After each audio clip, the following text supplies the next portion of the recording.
Back on the Golf Fixers, a little look at Seve Ballesteros. Many feel as one of the greatest bunker players, short game players ever to live. Look at these shots that he's hitting. The finesse, the talent, the judge of distance, the ability to use the club properly through the sand, to gain that confidence, and it's time to grip confidence. Grip golf pride.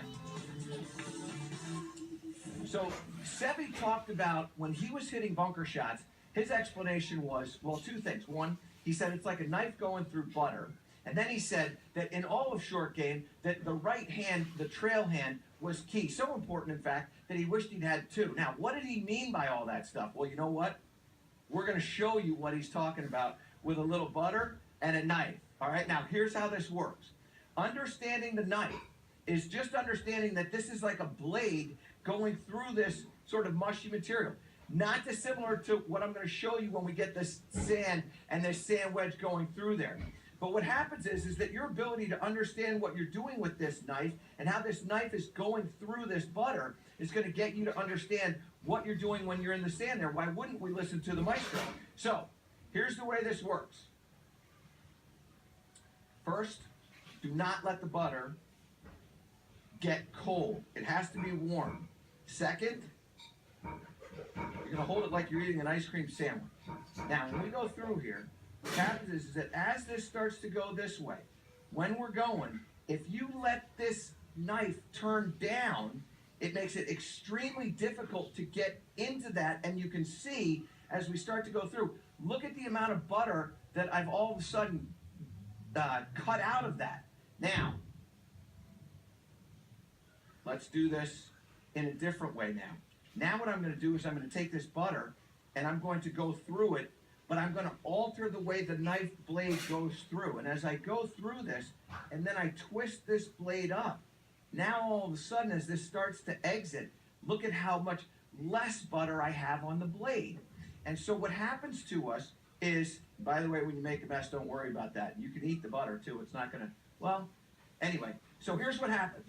When I take the sand wedge, and I start to go through this sand as it's going through, if I take the blade of the sand wedge and turn it down like I'm trying to release, look at how deep that blade gets into that sand. You could just see it right in there.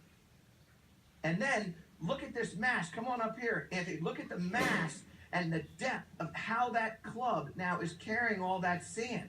That's what happens. And then when you stay here, look at this. You're going to have an entry point, an exit point that's very, very long. Now, let me just rake my bunker, because that's what we want to do. Now, when I start to understand how to use this trail hand and how it relates to this club face, watch what happens when we come in. So if I take the club and I let this club stay open through there, now I'm going to start to use the bounce of this golf club, and as I start to do that, the club is going to exit the sand a lot easier. So it comes in here like this, I'm now twisting it open, and now the bounce wants to start to work out, and as it works out of that, now I have, look at how much sand is on this club face now. There's a lot less, you can see that, and the length of that divot is a lot smaller. In other words, it's not as long as the other one. So, sit. Always, by the way, whenever you have to wipe your hands, always use your socks. It's a basketball thing. All right, now. So what we want to do is we want to understand how to use the bounce of the club as we're coming through there, how our right hand is going to affect the bounce of that, and how that little cutting into that is like going through butter, knife through butter. That's what Seve talked about. So the first thing that you're going to do is you're going to understand how to use the Frisbee and how the Frisbee is going to help you understand the trail hand. So if I come through here and I let my trail hand go like this, turn over this way, I cannot throw the Frisbee. The Frisbee won't spin. What it will do is it will twist over and over and over. But if I keep my palm up to the sky like this, now I can throw that Frisbee and it'll spin. It's the exact same thing as what we're doing when we're hitting this. Let me get this out of the way. When we're hitting this shot here. So one-handed, what we're going to do is we're going to take the club, and as it comes through, I'm just going to feel like my hand is kind of palming up to the sky. And what's going to happen is you can hear that club just kind of bounce off that. It glides off of that. See that glide? And as it glides, that's going to let the bounce activate and get the club right out of the sand. Now, the other thing that we have to do is we have to understand that it marries up to the body.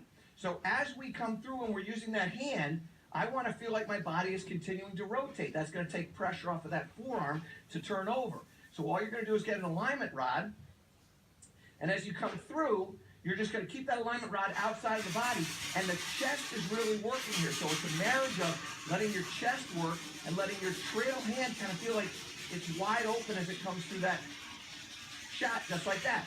You do that drill for a little bit. You're not going to be making big swings, particularly if you're practicing this in your house or you're practicing this on the grass, which you can do when you're hitting these bunker shots. We're going to open up that club face, feel the palm staying to the sky, and then the body is rotating through. And what you're going to get is a very, very soft shot, and that ball's going to spin. Now, one of the final things here is, as you're doing that, this is also great for hitting those short shots around